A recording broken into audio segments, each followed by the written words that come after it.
نحمدہ و نصلی علی رسولہ الکریم۔ عزیزان محترم، میں Muhammad Aslam Doodi, chairman liberal party Pakistan, آپ سے مخاطب ہوں اور آپ دیکھ رہے ہیں liberal party Pakistan YouTube channel. عزیزان محترم، پیش خدمت ہے پروگرام سیرت النبی صلی اللہ علیہ وآلہ وسلم، ایپیسوڈ 75۔ عزیزان محترم، آج کا موضوع ہے رسول اللہ صلی اللہ علیہ وآلہ وسلم کے ظہور کی بشارتیں، پارٹ 3۔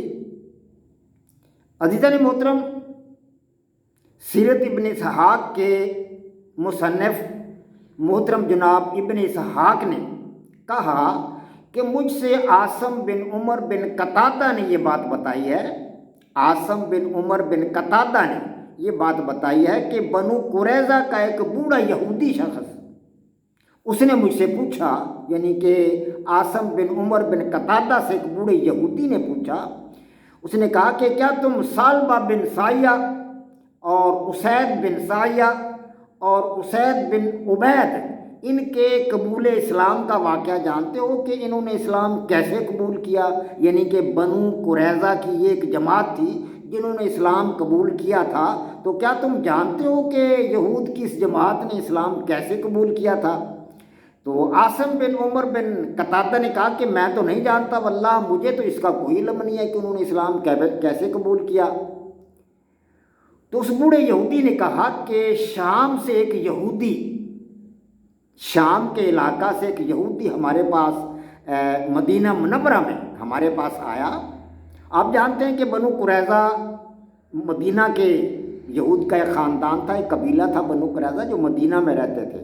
بنو قینقاع، بنو قریظہ اور بنو نذیر، یہ 3 قبیلے تھے جو مدینہ پاک میں رہتے تھے یہودیوں کے۔ تو ایک شام سے ایک یہودی یہاں مدینہ پاک میں آیا، تو وہ بوڑھا یہودی بتا رہا ہے اس کا واقعہ کہ وہ بوڑھا یہودی ہمارے پاس آ کر ٹھہرا، اس کا نام تھا ابن الحیبان۔ جو شام سے یہودی آیا تھا اس کا نام تھا ابن الحیبان، وہ ہمارے پاس مدینہ پاک میں ٹھہرا۔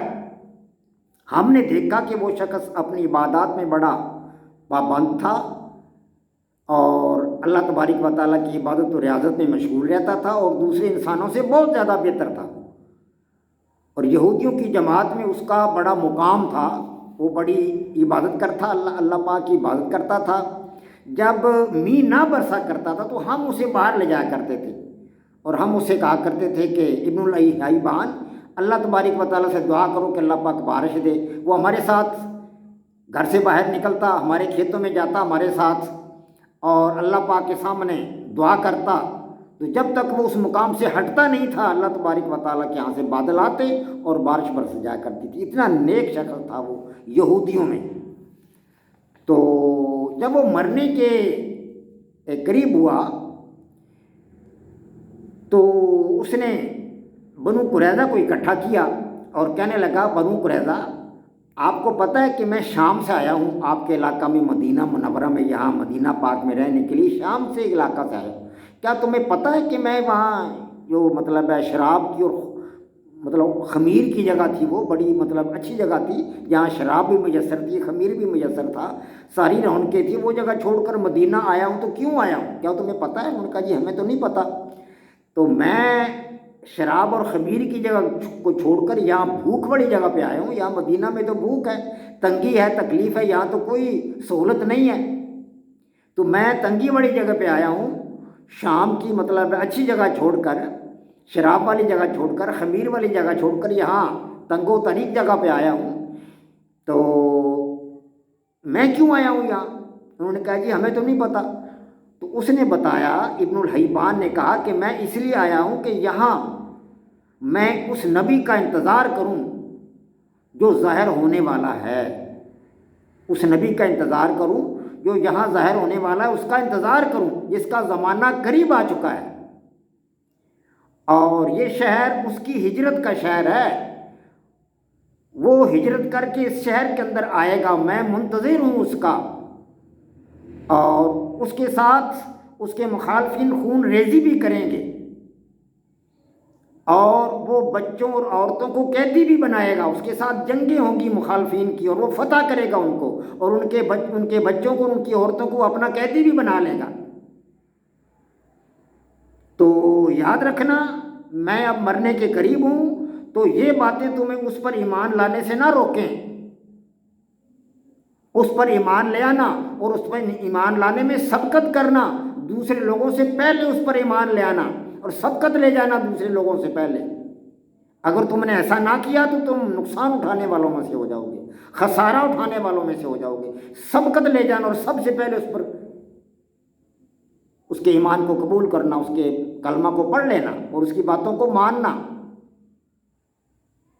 تو پھر اللہ تبارک و تعالیٰ کے حکم سے وہ تو بیچارہ وفات پا گیا، لیکن نبی علیہ الصلوۃ والسلام کا ظہور ہوا، اور پھر جب نبی علیہ الصلوۃ والسلام نے بنو قریظہ کا محاصرہ کر لیا، خیبر میں بنو قریظہ کا محاصرہ کر لیا، نبی علیہ الصلوۃ والسلام نے، آپ کے ساتھیوں نے، مجاہدین نے جب بنو قریظہ کا محاصرہ کیا، تو وہ نوخیز نوجوان لڑکے جنہوں نے ابن الحیبان کی باتیں سنی تھی بنو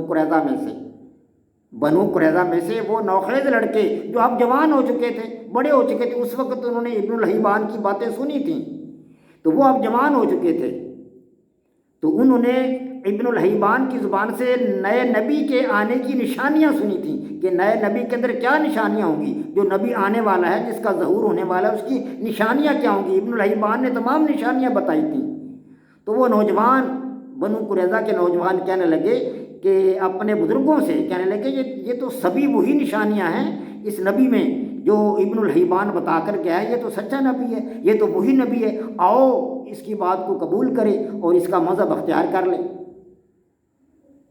لیکن ان کے بزرگوں نے کہا کہ نہیں، ایسا نہیں کریں گے ہم۔ لیکن نوجوانوں نے کہا اگر تم نہیں کرتے تو نہ کرو، ہم تو ابن الحیبان کی باتوں کو ہم نے سنا تھا، ہم نے اپنے کانوں سے سنا تھا، اور ہم نے ابن الحیبان کو اپنی آنکھوں سے دیکھا تھا، اس کی باتوں کو ہم نے سنا تھا، ہم تو اسلام قبول کریں گے۔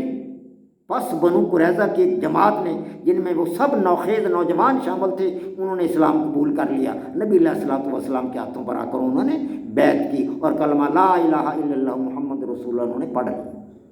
اس طرح بنو قریظہ کی ایک جماعت، انہوں نے اپنی جانیں، اپنی املاک اور اپنے اموال کو محفوظ کر لیا۔